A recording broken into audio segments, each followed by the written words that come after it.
Setelah dideklarasikan di Jakarta, Banten relawan Jokowi Maruf Amin juga mendeklarasikan Kerapatan Indonesia Tanah Air atau KITA di Medan. Deklarasi tersebut di Tugu Pahlawan Nasional Sisingamangaraja.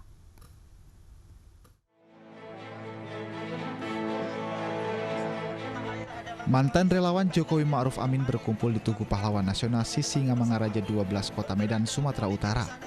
Bersama perwakilan tokoh agama dan tokoh masyarakat, mereka menggelar deklarasi Kerapatan Indonesia Tanah Air atau KITA. Dalam pernyataannya, Kerapatan Indonesia Tanah Air atau KITA Kota Medan bergerak dengan politik kesadaran, kegiatan kebudayaan, dan kegiatan sosial. Mereka menegaskan lahirnya KITA untuk mencegah memecah belah bangsa. KITA tidak memusuhi pemerintah, namun memusuhi korupsi, kemiskinan, dan keterbelakangan. Sesuatu yang berisi orang-orang yang punya semangat nasionalisme yang kuat. Medan pun menjadi kota yang penuh optimisme. Ada sense of humor yang kuat dan juga sesuatu yang sangat terbuka. Di sini tidak ada yang dihalang-halangi. Ini menjadi komitmen kita untuk membantu pemerintah agar negara ini lebih transparan, agar negara ini lebih optimis, agar seluruh elemen bangsa itu seperti Medan tetap bersatu menghadapi persoalan-persoalan, dan tentu semua persoalan akan diselesaikan dengan baik. Deklarasi KITA pertama kali digelar di Jakarta di Gedung Juang Menteng, Jakarta Pusat. Kerapatan Indonesia Tanah Air mendeklarasikan diri pada Rabu 19 Agustus yang lalu.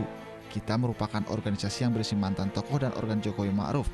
Menurut mantan Direktur Relawan TKN Jokowi Ma'ruf, Maman Imanul Haq, KITA adalah organisasi independen yang akan menjadikan tanah air sebagai bagian dari KITA, identitas dan masa depan.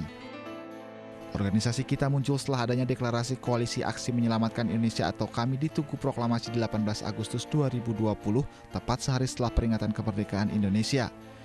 Beberapa tokoh mendeklarasikan Koalisi Aksi Menyelamatkan Indonesia atau KAMI, antara lain Din Samsudin, Gatot Nurmantio, Refli Harun, Said Didu, Ahmad Yani, dan beberapa tokoh lainnya. Dalam deklarasinya, Ketua Komite KAMI menyatakan bahwa KAMI merupakan gerakan moral dari berbagai elemen yang memperjuangkan kesejahteraan rakyat. Relawan KAMI atau Koalisi Aksi Menyelamatkan Indonesia di Sulawesi Selatan menggelar deklarasi di salah satu kafe sekitaran Pantai Losari, Makassar. Dalam deklarasi ini, sejumlah tokoh Sulawesi Selatan dan nasional turut hadir baik secara langsung maupun secara virtual. Salah satunya Said Didu dan Din Samsudin. Tim Liputan iNews melaporkan. Sementara itu, Ketua Umum PDI Perjuangan Megawati Soekarno Putri menyindir deklarasi Koalisi Aksi Menyelamatkan Indonesia atau KAMI. Megawati menilai gerakan moral itu membuat banyak individu yang ingin menjadi presiden.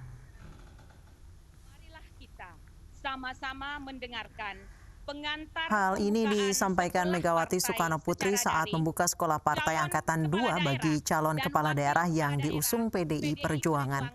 Megawati menyatakan jika ingin jadi presiden harus didukung oleh partai politik atau melalui jalur independen. Namun menurut Mega, jika maju dari jalur independen tidak punya kawan di parlemen. Namun Ketua Komite KAMI Ahmad Yani membantah tudingan Megawati. Menurut Yani, KAMI adalah gerakan moral, tidak ada tokoh yang ingin menjadi presiden. Sekolah bendahara partai. Kita juga memiliki sekolah. Wah, di situ kayaknya banyak banget yang kepingin jadi presiden. Terus saya tuh mikir, lah daripada bikin seperti begitu, kenapa ya nggak dulu cari partai ya? Karena apa? Peraturan di Republik ini, tadi saya sebut, tata kenegaraan, tata pemerintahan, termasuk yang namanya pilkada dan pemilu. Maka seseorang itu harus mencari partai, dukungan, usungan. Nah, saudara-saudara sudah menyatakan kader. Pemirsa, sementara itu bertambah lagi dukungan bagi Bobi Nasution dan Aulia Rahman untuk bertarung di Pilkada Medan 2020.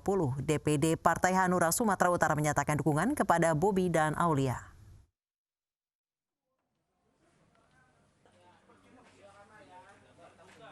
Dukungan buat Bobi Nasution dan Aulia Rahman untuk bertarung di Pilkada Medan 2020 terus bertambah.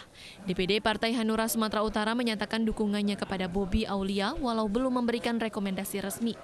Pernyataan dari Ketua DPD Partai Hanura Sumatera Utara, Kodrat Syah, menutup spekulasi bahwa Hanura akan merapat ke barisan PKS dan Partai Demokrat untuk mendukung Ahyar Nasution. Hanura ke Bobi Nasution dan Aulia Rahman. Ini final, itu tidak mungkin bergeser lagi. Saya melihat sosok Bobinya, karena di awal-awal saya sudah tahu bagaimana ini Bobi ini bukan melihat dari latar belakang bahwa dia menantu presiden apa tidak. Kalau menantu presiden itu juga tidak, ini kita tidak dukung. Tapi hari ini yang kita lihat sosok pribadi Bobi Nasution. Saya tahu bagaimana orangnya, sehingga kita sampaikan ke DPP bahwa kita mau satu ini aja dukungan. Surat rekomendasi resmi dari DPP Partai Hanura rencananya akan turun pekan ini. Di DPRD Medan, Hanura memiliki 2 kursi sehingga dukungan kepada Bobi Aulia menambah kekuatan politik untuk bertarung di Pilkada Medan 2020. Dari Medan, Sumatera Utara, Said Ilham, iNews melaporkan. Sementara itu, internal PDI Perjuangan Kota Medan masih memanas. 11 pimpinan anak cabang atau PAC PDIP Kota Medan menolak untuk mendukung Bobi. Bobi Nasution di Kota Medan. 11 pengurus anak cabang atau PAC PDI Perjuangan menolak diusungnya Bobi Nasution oleh DPP PDI Perjuangan di pemilihan Wali Kota Medan 2020. Sebab mereka menyebut menantu Presiden Jokowi itu belum menjadi kader PDI Perjuangan. Kami ada 11 kecamatan mendukung Ahyar Nasution untuk maju jadi Wali Kota Medan dan menolak Bobi Nasution calon dari PDIP. Alasan kami karena kami menganggap Bobi itu belum kader PDIP. Dalam aksi yang digelar di Jalan HM Joni Medan ini, 11 PAC menyatakan tetap mendukung Ahyar Nasution selaku petahana. Mereka juga mempertanyakan dicoretnya Ahyar Nasution dari rekomendasi PDI Perjuangan sebagai Wali Kota Medan. Karena Ahyar Nasution itu adalah murni seorang kader PDI Perjuangan. Dan partai PDI Perjuangan itu menganut ajas partai kader. Dan semua kader harus diprioritaskan. Kenapa Ahyar Nasution bisa dicoret dari rekomendasi? Ada apa? Sebelumnya, Ketua DPC PDI Perjuangan Kota Medan Hasim menyatakan seluruh PAC PDI Perjuangan Kota Medan sudah solid untuk memenangkan Bobi Aulia di Pilkada Medan 2020. Namun pernyataan Hasim tersebut justru berbeda dengan yang disampaikan oleh 11 pengurus anak cabang PDI Perjuangan Kota Medan yang justru tetap mendukung Ahyar Nasution meski telah berpindah partai. Dari Medan, Sumatera Utara, Said Ilham, iNews melaporkan. Sementara itu, para bakal calon wali kota Surakarta bersaing ketat untuk mengumpulkan suara jelang pilkada mendatang. Gibran Teguh memperkuat diri dengan sekolah kepartaian, sementara pasangan Bajo berkonsolidasi dengan pendukungnya.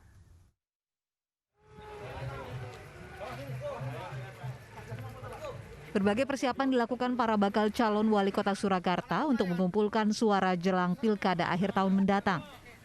Pasangan Gibran Teguh memperkuat diri dengan sekolah kepartaian dan belusukan bertemu warga. Gibran Teguh optimis akan memenangkan pilkada dengan target suara 85%. Ini kan hanya sebagian karena kita untuk menurunkan Mas Gibran pada seluruh jajaran struktur partai di 5 PAC. Nah, dengan kehadiran Mas Gibran, kemudian antusiasme warga, saya kira di atas 85%. Sementara pasangan Bagio Wahyono dan FX Suparjo berkonsolidasi dengan masyarakat yang tergabung dalam Tikus Pithi Honoto Baris untuk mempertahankan suara menjelang pendaftaran. Konsolidasi, jadi supaya suara-suara yang dukungan itu yang sudah ada sekarang ini kita tingkatkan. Jadi mungkin kita datang kembali dan kita tetap menerapkan sekasur, sedapur, sesumur gitu. Nah, sehingga nanti dari jumlah dukungan yang sudah ada itu sekitar sekarang sudah ada 70-an ribu, kita terapkan sekasur, sedapur, sesumur, kita lipat gandakan sehingga nanti kita memang menargetkan suara 220.000. Pasangan yang maju melalui jalur independen ini menargetkan dapat memperoleh 220.000 suara dalam pilkada mendatang. Dari Solo, Jawa Tengah, Septiantoro, iNews melaporkan.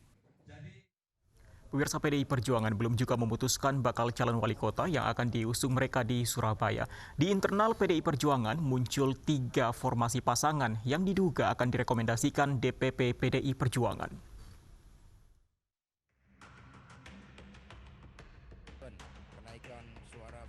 Kota Surabaya menjadi salah satu daerah yang belum mendapatkan petunjuk dari DPP PDI Perjuangan perihal pasangan wali kota dan wakil wali kota yang akan bertarung di pemilihan wali kota Surabaya 9 Desember nanti.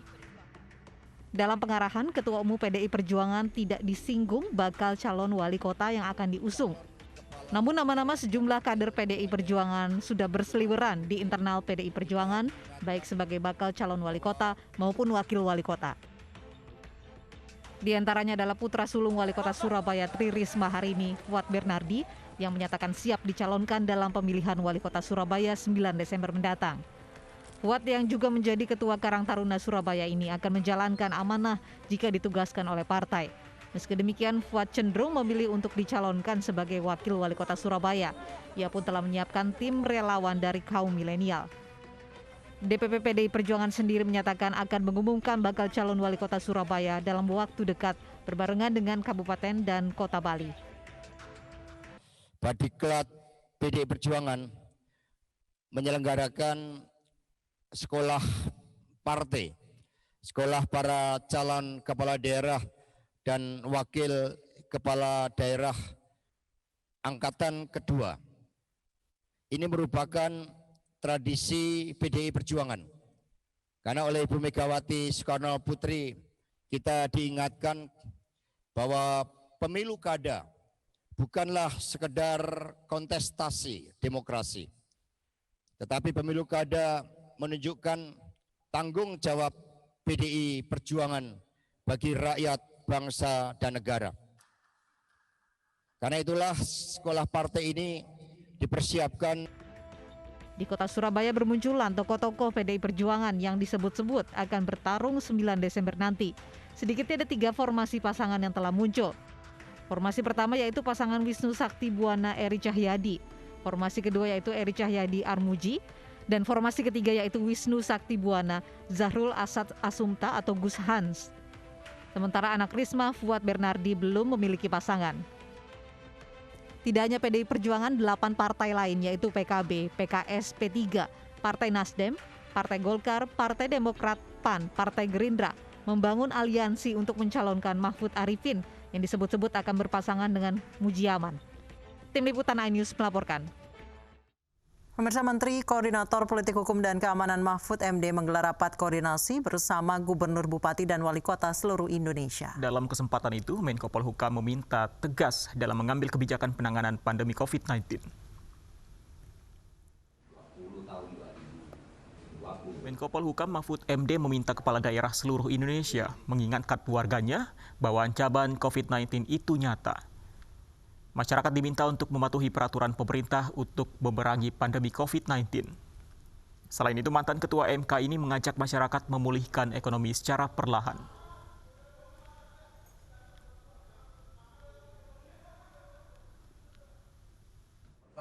Memerangi atau menanggulangi COVID-19 dengan sekuat-kuatnya. Yang kedua, memulihkan secara pelan-pelan